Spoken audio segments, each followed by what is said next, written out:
Y mientras se van acomodando y poniendo cómodos, le ruego que abran conmigo sus Biblias en la epístola de Pablo a los Romanos, en el capítulo 3.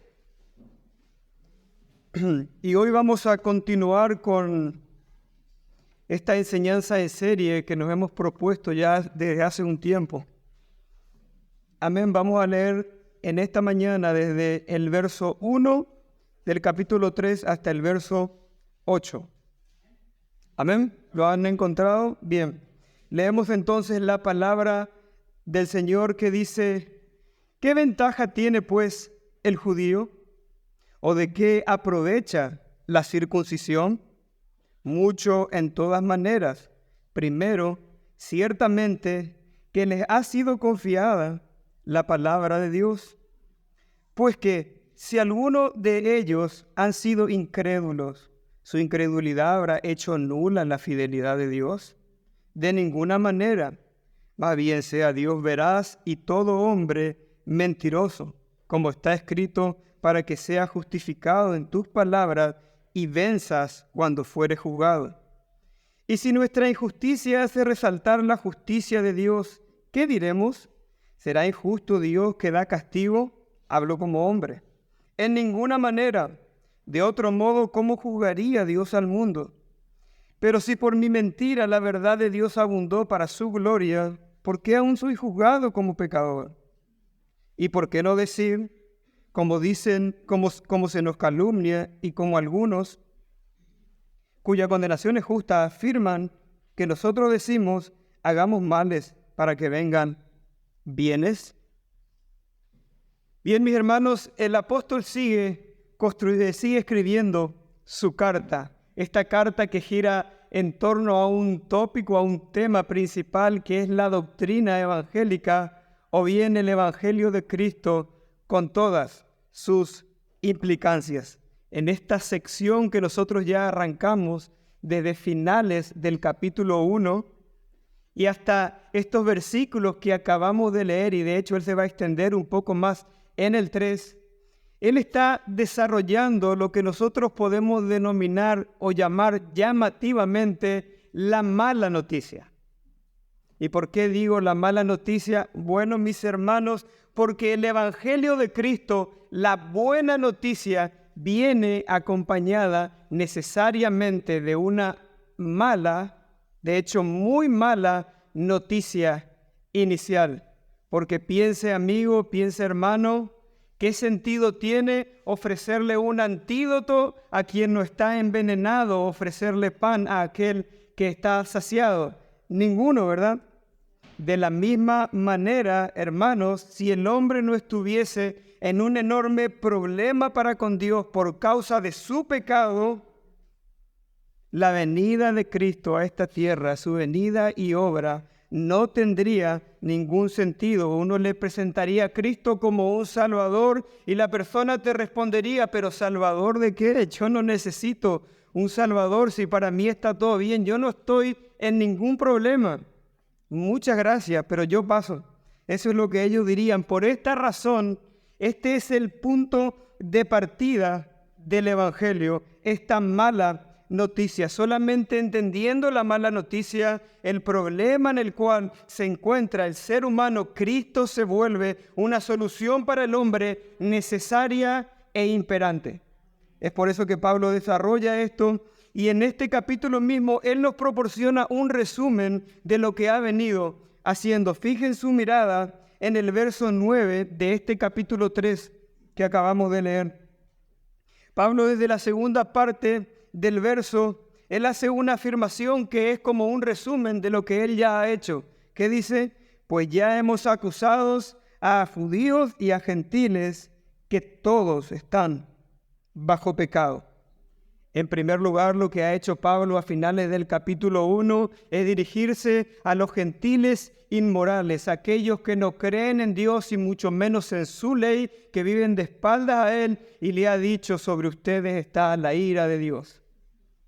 Y al terminar de acusarlo a ellos, cambió de dirección y se dirigió a los judíos moralistas y les dijo: ojo, ustedes tampoco están exentos del juicio divino. Todos sus privilegios, todos sus ritos, todas sus tradiciones no los eximen a ustedes de un Dios que juzga los corazones, o más precisamente, en palabras de Pablo en el verso 16, un Dios que juzga los secretos de los hombres. Ustedes no están exentos. Lo cierto es, mis hermanos, y como bien dijimos en la enseñanza anterior, estos judíos, este segundo grupo a los que él estaba acusando, eran mucho más difíciles de acusar o de convencer. ¿Y por qué razón? ¿Por falta de evidencias o de argumentos? Por supuesto que no. El problema con esto era que estos hombres, estos judíos moralistas, se creían santos inmaculados, no solamente merecedores, sino que dueños del cielo. Solamente ellos eran benditos y los demás gentiles que no eran descendientes físicos de Abraham, eran seres inmundos que no tenían nada que ver con Dios. De hecho, que el castigo estaba preparado para ellos. Lo cierto, mis hermanos, es que esta enseñanza que traía Pablo era diametralmente opuesta al pensamiento judío nacionalista y legalista. Ellos creían que el cielo era suyo, que a través de su obra, su rito y por el simple hecho de descender físicamente de Abraham, ya merecían el cielo. El desacuerdo de esto con lo que Pablo planteaba era natural. Y Pablo tenía bien en claro que estos en su mente y en su pensamiento rechazaban esta doctrina que él traía. ¿Y por qué tenían claro esta situación? Bueno, porque él mismo era judío por un lado y en segundo lugar porque él trataba constantemente con los judíos. Es por eso que en estos versos del 1 al 8 que acabamos de leer, él se toma el tiempo en su carta de derribar algunas de las objeciones que los judíos utilizaban para rechazar la realidad de su condición y de su pecado y enemistad con Dios, o bien rechazar la doctrina evangélica que traía Pablo. Y quiero que me presten atención, quiero hacer una aclaración. Aquí el problema no son los judíos, mis hermanos. No es un problema de raza el que se está planteando aquí, no estamos promoviendo el antisemitismo. El problema aquí es un pensamiento, no se ataca al judío por ser judío, sino a un pensamiento. ¿Y por qué se habla de los judíos? Bueno, porque en este contexto en particular se veía este pensamiento más claramente reflejado en los judíos. Es por eso que él habla de los judíos. Está claro que el problema no son los judíos, porque mis hermanos Pablo era un judío. Pero escuchen, la enorme diferencia era que Pablo ya no pensaba como ellos. Y esa es la diferencia. No un problema de raza, sino un problema de pensamiento y del corazón del hombre. Dicho esto, Pablo, para poder responder a estas objeciones, usa un método que toma la forma de diatriba. Y si alguno no sabe lo que es diatriba y dice, en términos más nuestros, epiopea, o con qué se come eso, bueno, mis hermanos, diatriba es un recurso literario, es una convención literaria muy conocida en el mundo antiguo, usada por los filósofos. Estos, cuando daban sus enseñanzas, cuando planteaban un argumentos, armaban una especie de conversación imaginaria con un oponente o con un alumno, con un aprendiz. Y mientras ellos enseñaban de esta manera, planteaban objeciones y respuestas para así ir aclarando el punto. O sea, mis hermanos, en palabras nuestras, lo que Pablo va a hacer aquí de una forma muy didáctica y pedagógica es plantear una especie de diálogo con un opositor, con un antagonista imaginario. Ustedes, de hecho, cuando lean la carta, por momento va a parecer que Pablo está dialogando con alguien.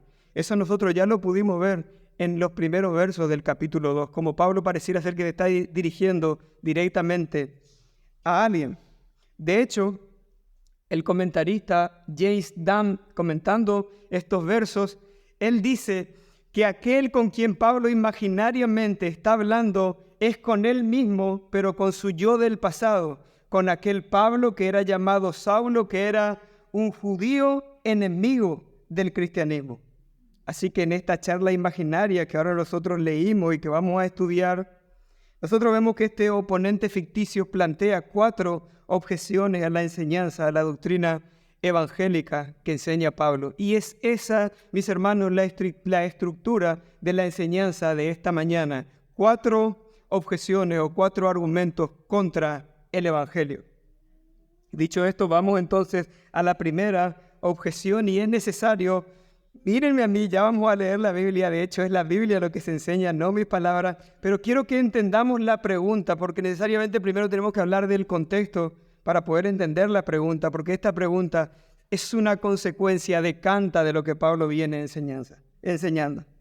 En el contexto textual, lo que nosotros ya hemos enseñado en los versículos anteriores, Pablo acaba de despojar a los judíos moralistas de todos sus privilegios en los cuales ellos se refugiaban. La ley, el ser el pueblo de Dios, el pacto, incluso la circuncisión. Pablo lo ha despojado de todo eso en los cuales ellos se refugiaban y confiaban. Porque, por un lado, Dios había sido realmente, mis hermanos, en extremo benevolente con la nación de Israel. Abran su Biblia conmigo en Deuteronomio 7:7. Ellos estaban colmados de privilegios y de bendiciones del Señor.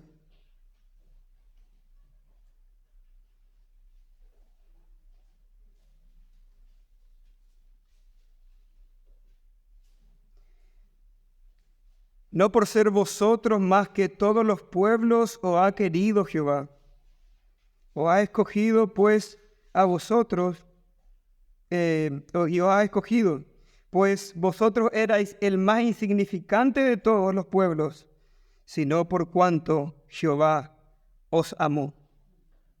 Dios, Él de pura gracia, los escogió y en su amor soberano, Él los colmó de bendiciones y de privilegios. Estos privilegios nosotros podemos ver mencionados por el mismo Pablo en Romanos 9, y vayan conmigo en Romanos 9:4, cuando Pablo cita estos privilegios y dice de los israelitas, del pueblo de Israel, son la adopción, la gloria, verso 4 del capítulo 9, son la adopción, la gloria, el pacto, la promulgación de la ley, el culto y las promesas, de quienes son los patriarcas y de los cuales, según la carne, vino Cristo, el cual es Dios sobre todas las cosas, bendito por los siglos.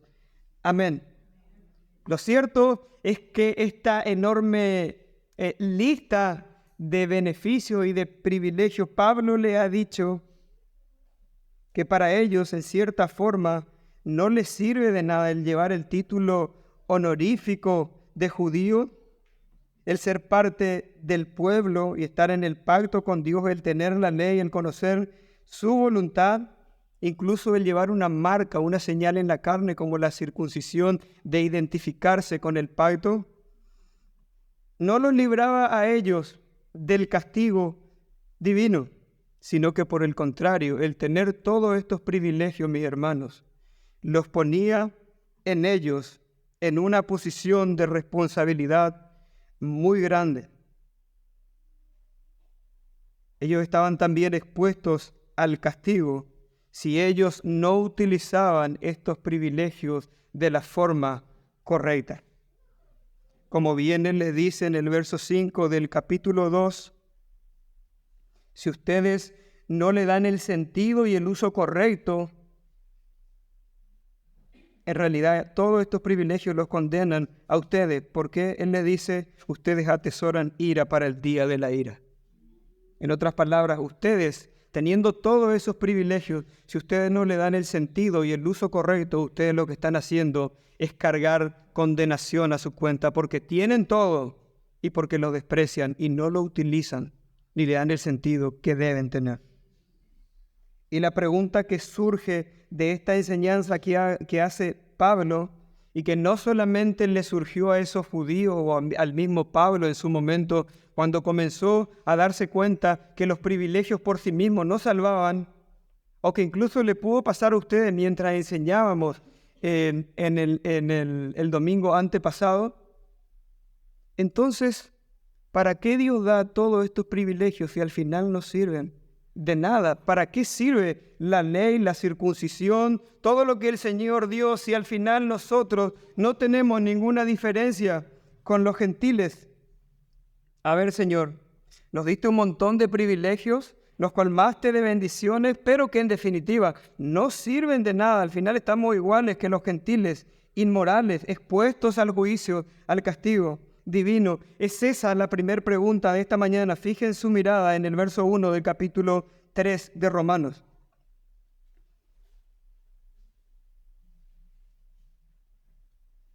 ¿Qué ventaja tiene pues el judío? ¿De qué aprovecha la circuncisión? ¿Para qué sirven todos estos privilegios? La traducción, la nueva versión internacional, dice, entonces, ¿qué se gana con ser judío? ¿Qué valor tiene la circuncisión? Y si te llegaste a preguntar eso, mi hermano, en el sermón pasado, o si no te lo preguntaste, pero estás aquí, te parece que la pregunta tiene mucho sentido y te gustaría saber la respuesta, Pablo responde en el verso 2. ¿Para qué sirve todo esto? Mucho, en todas maneras. Primero, ciertamente les ha sido confiada la palabra del Señor. Él comienza su respuesta diciendo mucho, en todas maneras, o bien como dice la nueva versión internacional, mucho desde cualquier punto de vista.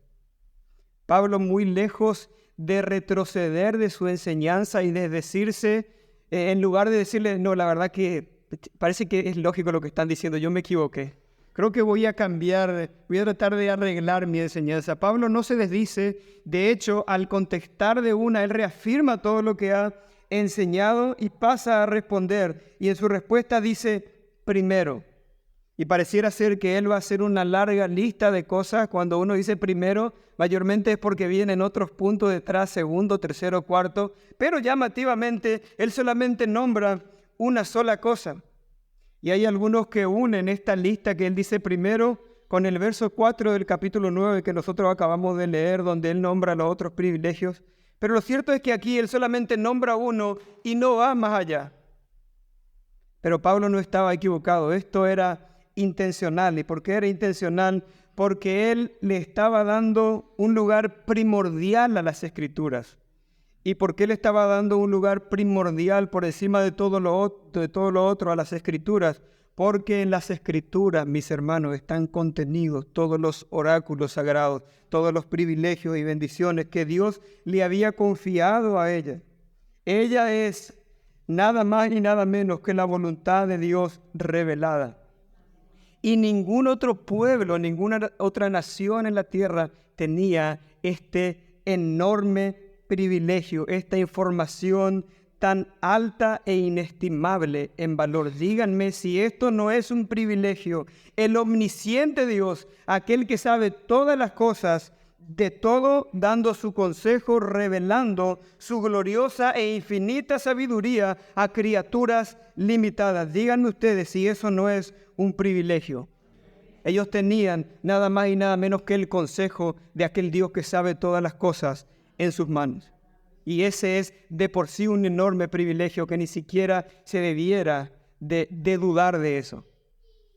Pero mis hermanos, a pesar de tener ellos este enorme privilegio de tener las Escrituras, pero mis hermanos, y aquí está siempre este pero tan oportuno y determinante, la palabra de Dios, así como los colocaba en un privilegio en cuanto a las demás naciones que no la tenían, también los depositaba a ellos bajo una enorme responsabilidad.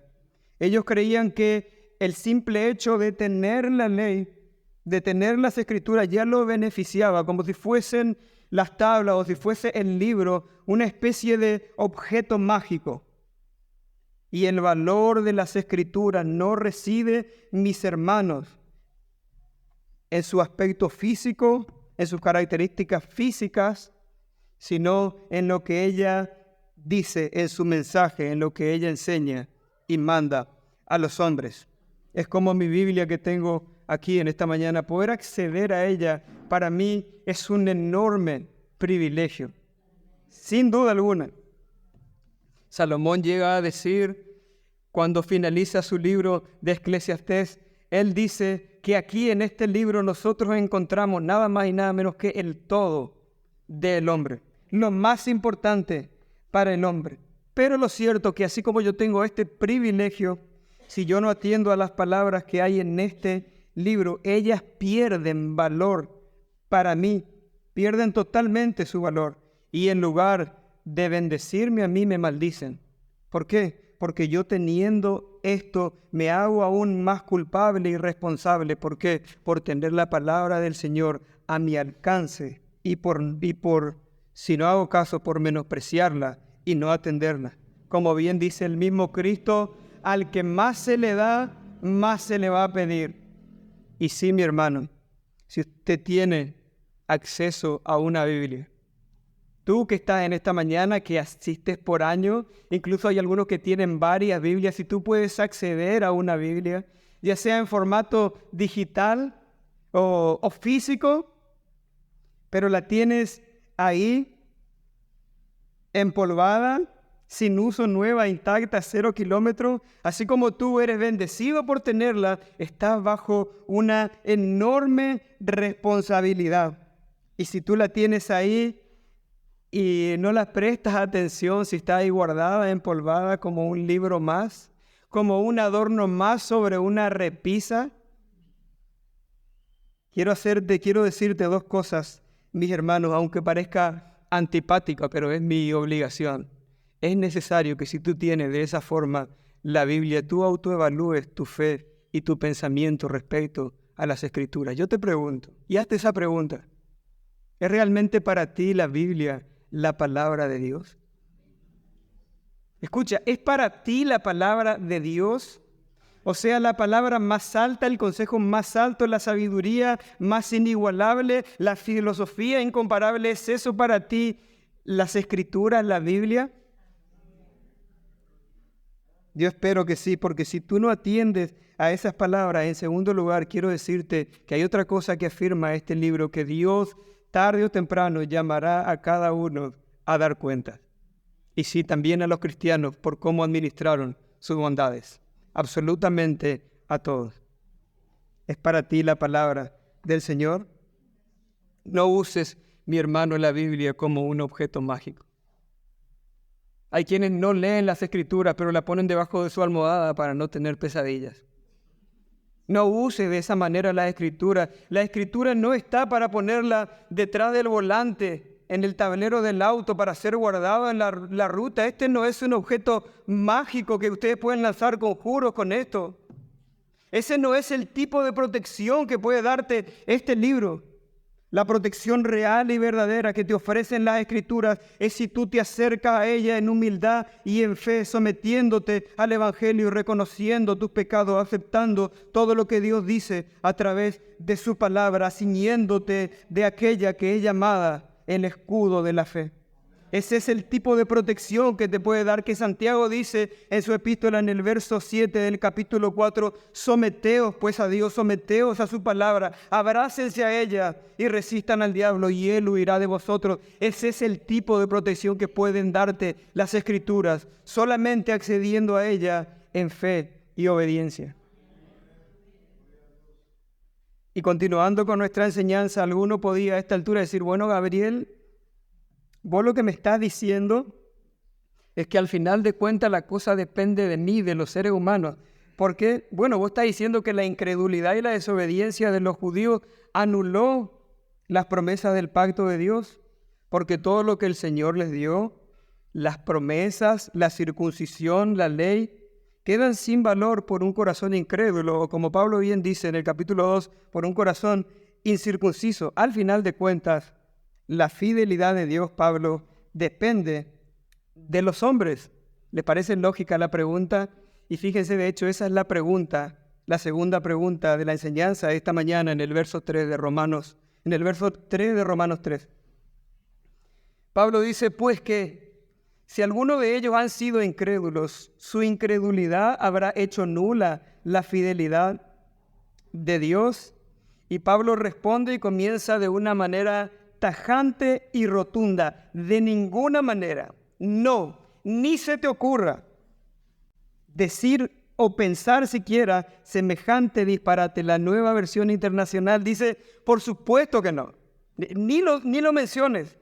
Y pasa a responder luego de negar tajantemente esto, dice, antes bien, sea Dios veraz y todo hombre mentiroso. Mis hermanos y amigos que están en esta mañana, nunca debemos dudar, no se puede poner en duda lo que es una verdad inmutable e inalterable. Dios es veraz, sus palabras son fieles y no depende de nada ni de nadie para llevarlo adelante.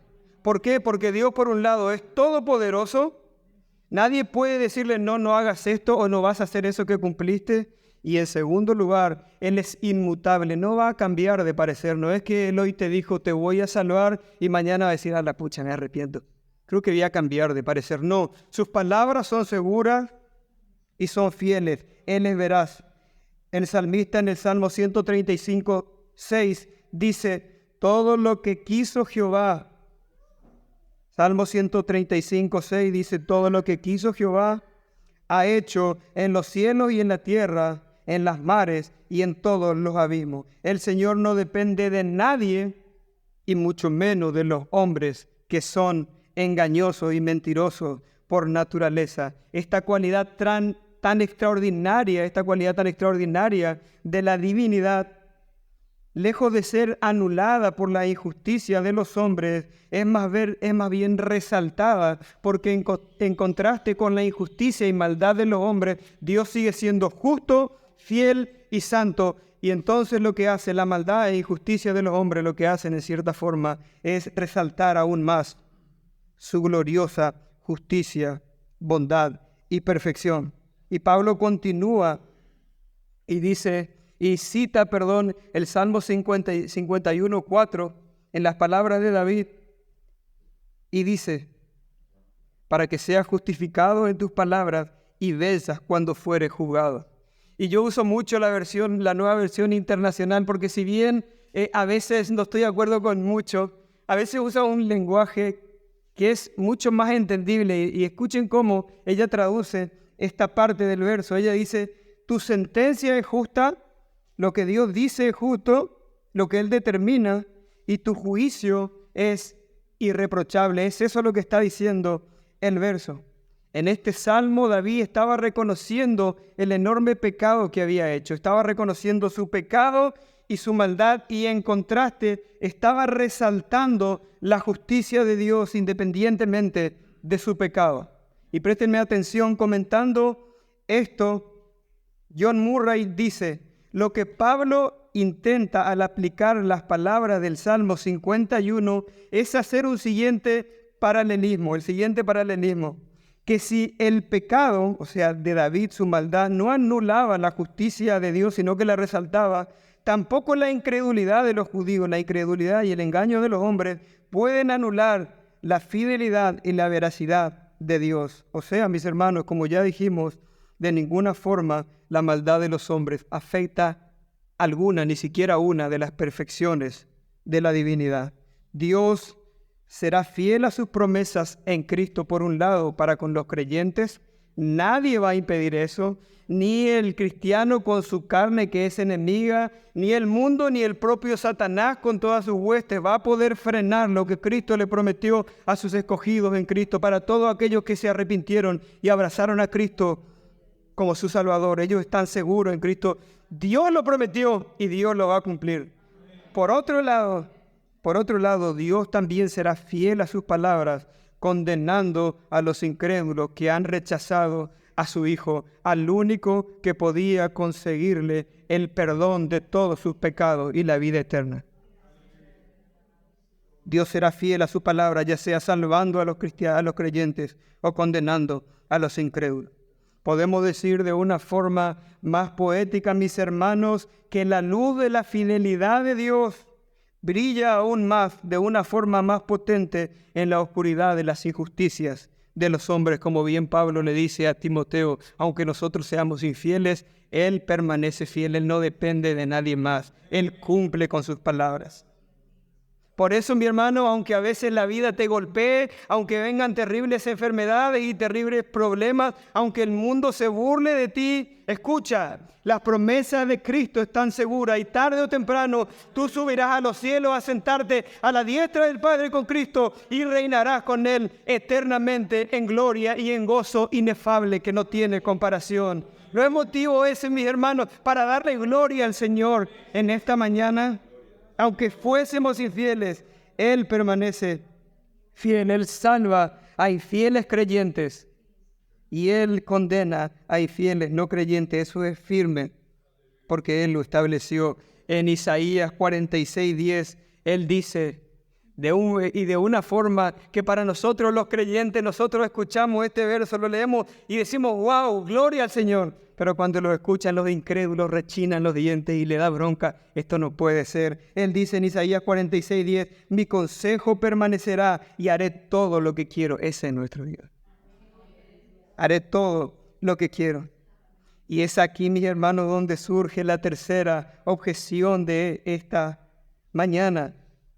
Si la injusticia de los hombres resalta entonces la justicia de Dios, le dan relieve, lo glorifican en cierta manera, lo resaltan, ¿por qué Dios entonces nos castiga? Si en cierta medida el hombre está sirviendo para que Él se vea más glorioso y extraordinario. O sea, yo peco y Él se ve más hermoso cuando perdona o cuando me castiga. Su justicia es demasiado grande, su amor también, si me perdona en Cristo. Si en cierta medida yo con mi pecado estoy sirviendo, ¿por qué me va a castigar Dios si yo te estoy haciendo un bien indirectamente, pero te estoy haciendo un bien? Y es esa, yo sé que parece descabellado, pero es esa la tercera objeción. Fíjense en el versículo 5 del capítulo 3 de Romanos. Y si nuestra injusticia hace resaltar la justicia de Dios, ¿qué diremos? ¿Será injusto Dios que da castigo? Hablo como hombre. Es notable que Pablo, y me pasó a mí ahora cuando lo dije, no me pasó cuando lo estudié, pero me pasó ahora cuando lo dije frente a ustedes, como que hasta da vergüenza la pregunta. Y es notable que Pablo termina el verso y es como que se excusa, porque la pregunta es bastante vergonzosa, por lo menos para un cristiano. Él termina rápido el verso y dice, hablo como hombre, hablo en términos humanos. Tómenlo por ese lado. Es como que él está avergonzado de plantear tal interrogante y pasa a responder. ¿Qué dice él en el verso 6? Responde de su manera, de su negativa favorita, de la forma rotunda favorita. En ninguna manera. De otro modo, ¿cómo juzgaría Dios al mundo luego de negar categóricamente en ninguna manera? Pablo hace una pregunta retórica que está conectada con la misma objeción que nosotros presentamos. Sería algo más o menos así. Si Dios es injusto cuando juzga a los hombres que en realidad en su justicia le ayudan a Él, si Dios es injusto al condenar a los hombres, ¿cómo Él juzgaría al mundo? Porque Él es el juez del mundo. Él da por sentado algo, mi hermano. Él toma como un axioma, como una verdad que no se puede poner en discusión, como una verdad que está ahí, que los judíos ni siquiera iban a poner en discusión, que Dios es el juez de las naciones. Él toma eso como su punto de partida. Ustedes saben que Dios es el juez, pero si Él es injusto, ¿cómo Él se va a poner como juez de las naciones? Esto es una verdad que ustedes conocen. ¿Por qué? Porque el mismo Abraham, su padre, había dicho en Génesis 18:25, el juez de toda la tierra no ha de hacer lo que es justo. Él se toma de eso. Y lo que Pablo está queriendo hacer es dejar en claro lo absurdo de esta pregunta. Es como si él le dijese, si Dios es injusto por condenarlos, Él no puede ser el juez de las naciones. O sea, en todo caso, judíos, si Él es injusto, lo que ustedes tienen que hacer, que son tan capos en términos nuestros, lo que ustedes tienen que hacer es buscar a alguien que ocupe su trono como juez, para que se siente ahí alguien que sí es justo, porque si Dios es justo, no se puede sentar a juzgar a las demás naciones, va a ser un desastre. Es eso lo que Pablo está diciendo, para que ellos entiendan que lo que están planteando no solamente es absurdo, sino que es hasta blasfemo lo que están planteando. Que el hombre haga resaltar la justicia, que el hombre haga resaltar la justicia de Dios con su injusticia, eso no excusa al hombre de su injusticia o de su culpabilidad. Esto es, y quiero hacer un ejemplo de la siguiente manera para que ustedes puedan entender lo que Pablo está aquí planteando. Ellos no podían excusar diciendo, Señor, nosotros pecamos, pero pecamos para tu gloria. ¿No? Eso es un disparate, hermano. Yo no estoy enseñando eso, ni Pablo estaba enseñando eso. Eso solamente puede caer en la mente de alguien que está completamente entregado a Satanás. Eso no es verdad. Pero para que entendamos lo que Pablo está queriendo decir, supongámosle que hay una pareja. Y no me tomen como machista, voy a dar este ejemplo porque fue el que se me ocurrió. Pero pueden tomarlo al revés. Supongámosle que hay una pareja. Y en la pareja el hombre es un tipo sumamente manso, tranquilo, admirable. Y la mujer, por su lado, es un poco conflictiva, una especie de pólvora. Es una mujer que podría andar con un cartel que diga enfrente peligro inflamable. Algo más o menos así. Bien, imagínense eso. Ahora, en esta pareja pasa algo. La mujer con su actitud, que no es buena, hace resaltar la cualidad de su esposo, que es manso y que es pacifista. De hecho, la gente cuando los ve juntos, lo ve andando por ahí, lo que hace es decir, wow, qué paciencia que tiene este hombre. Qué tremendo. Ahora bien, y escuchen el paralelo. Si bien la mujer con su actitud hace resaltar la cualidad del varón, de pacífico, de un hombre tranquilo, yo no creo que su marido esté muy agradecido con ella y le diga, mi amor, gracias por tu maltrato, me ha sido bien, me hace quedar delante de la gente. Yo no creo que eso, ¿a usted le parece lógico eso? Yo no creo que ninguno le diga eso a su esposa si eso se diese de esta manera. Aunque ella haga resaltar su cualidad, él no estará agradecido y no es bueno lo que ella está haciendo. De la misma forma, Dios no va a estarle agradecido al pecador por el hecho de que su pecado haga resaltar su justicia cuando Él juzgue a todos los hombres. No lo va a hacer. Pareciera ser que ellos creen que Dios le dijera al hombre, la verdad que pecaste, hiciste mal, pero ha sido bien, me hiciste quedar. No te voy a castigar, te voy a perdonar.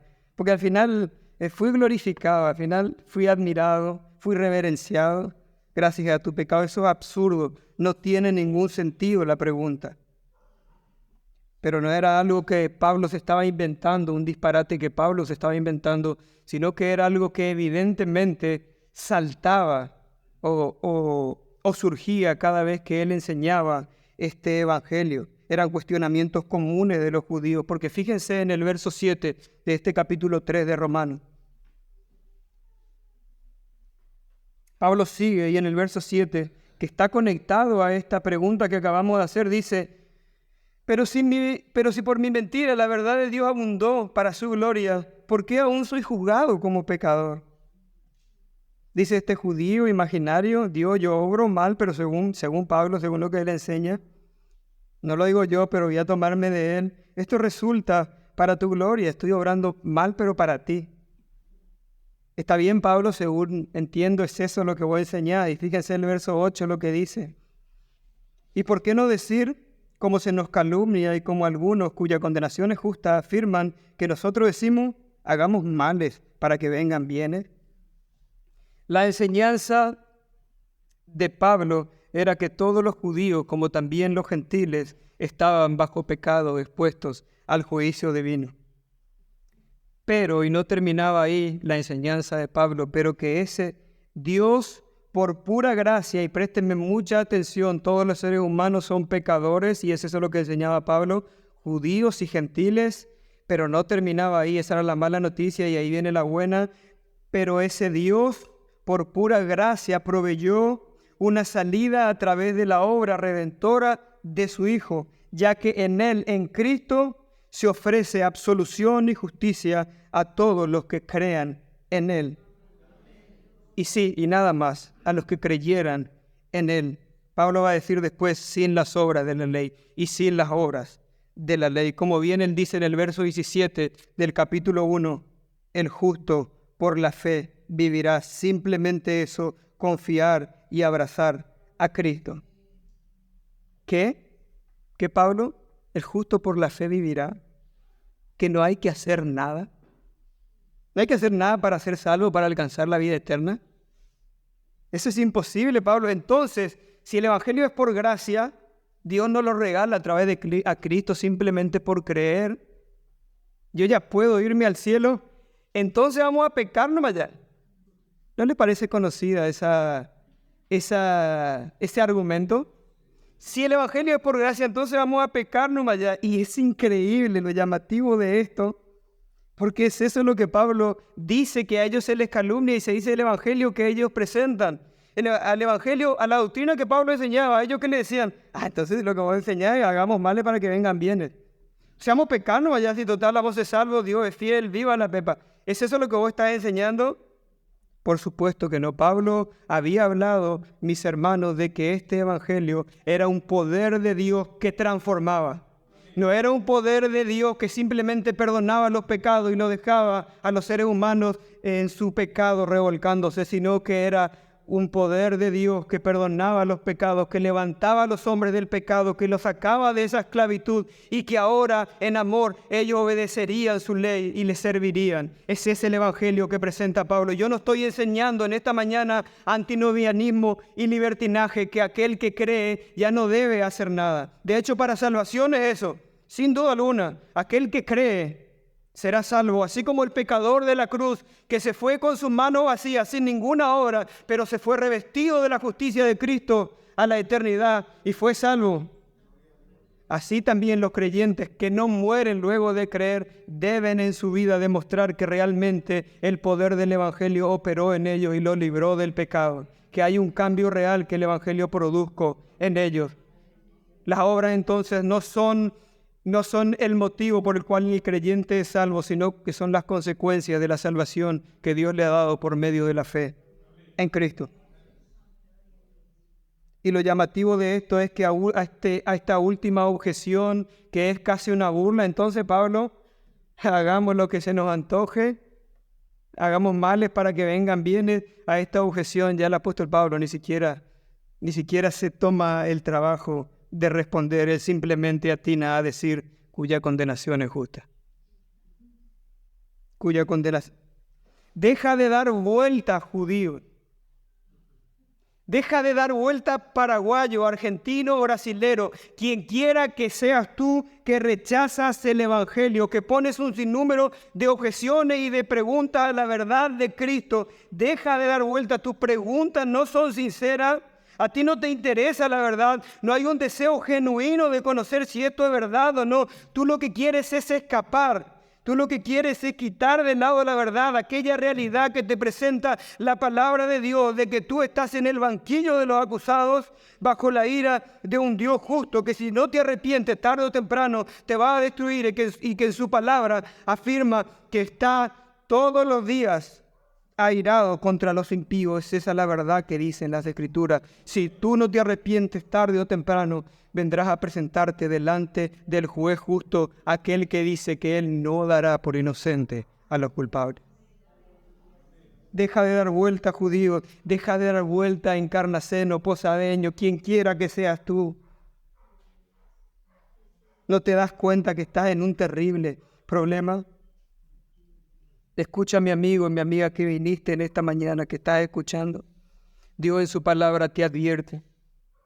Pablo, en este mismo capítulo de Romanos 3, en el verso 23, él afirma: por cuanto todos pecaron, están destituidos de la gloria de Dios. O sea, los seres humanos son todos pecadores y eso les priva de Dios, porque claro, un Dios que es infinitamente santo no puede tener relación con los pecadores.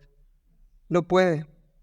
El gran problema del hombre es que Dios es justo y el hombre no lo es. Y lo peor aún es que tarde o temprano el Señor estableció un día inalterable, que nadie lo va a cambiar, un día inalterable en el cual Él llamará a cada uno a dar cuenta por sus obras.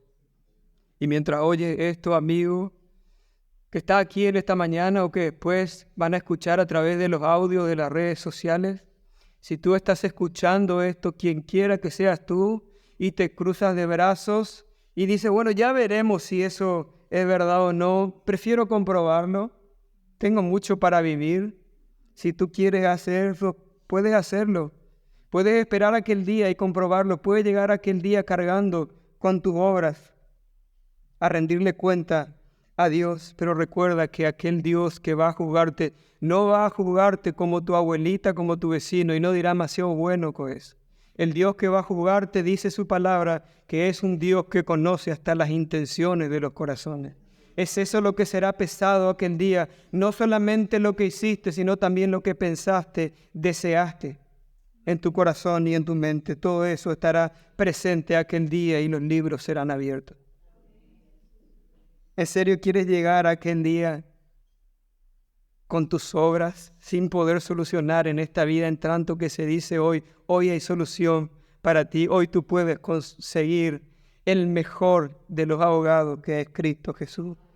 Porque por otro lado, si tú quieres hacer otra cosa, lo que puedes hacer es agachar tu cabeza al reconocimiento, reconociendo tus pecados, que ante su ley eres pecador, que tienes una inmensa necesidad de alguien que perdone tus pecados y que te salva. Y si tú en esa condición de reconocimiento abrazas a Cristo y su obra, tú puedes a través de Él conseguir el perdón de todos tus pecados.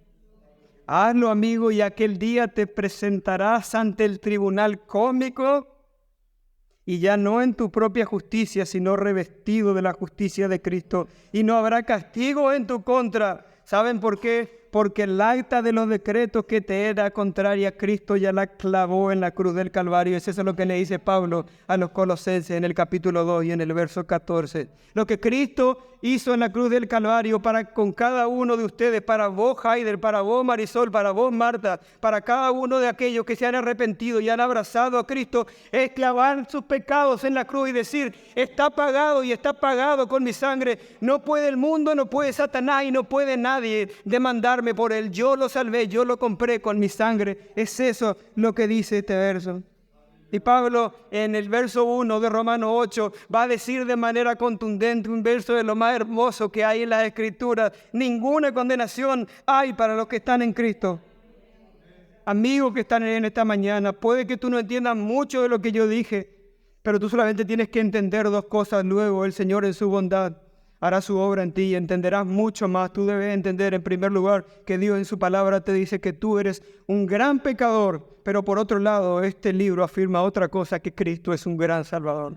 Si vienes a Él en arrepentimiento y fe, Él te recibirá. Él mismo dice, no lo digo yo, lo dice Cristo en su palabra: el que a mí viene, yo no le echo fuera.